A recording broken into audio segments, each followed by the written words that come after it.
আল্লাহ রাসূল সাল্লাল্লাহু আলাইহি ওয়াসাল্লাম দ্বীন প্রচার করতেছেন।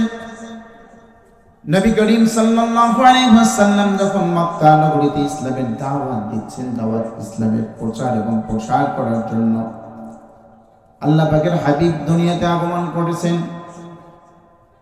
আল্লাহ পাক রব্বুল আলামিনের হাবিব দুনিয়াতে আগমন করার পরে আল্লাহ পাক রব্বুল আলামিন তার হাবিবকে যে দায়িত্ব দিয়েছেন, নবী হে, আপনাকে পৃথিবীর জমিনে বসে থাকার জন্য আমি আল্লাহ পাক রব্বুল আলামিন প্রেরণ করি নাই।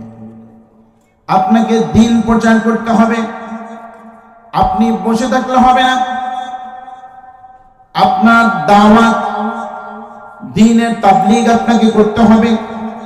আপনাকে দ্বীনের দাওয়াত দিতে হবে। প্রত্যেকটা মানুষের কর্মকুহরে এই দ্বীনের দাওয়াতগুলো পৌঁছে দিতে হবে। এই দ্বীনের দাওয়াত পৌঁছে দিতে গিয়ে আপনার উপরে হামলা হতে পারে।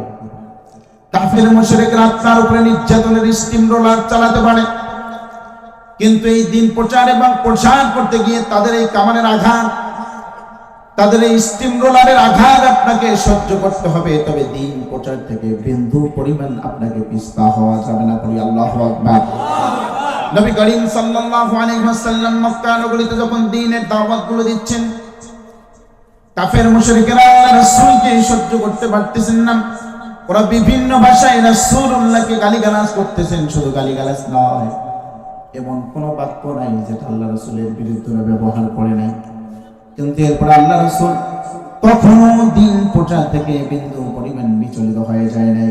আল্লাহ রাসূলের উপরে যখন জুলুম নির্যাতন বেড়ে গেল মক্কা নগরীতে দ্বীনের দাওয়াত দেওয়া অবস্থায়, আল্লাহ পাক রব্বুল আলামিন বলতেছেন, হাবিব, এই পৃথিবীর জমিনে মক্কা নগরীতে আর আপনার জন্য এই মক্কা নিরাপদ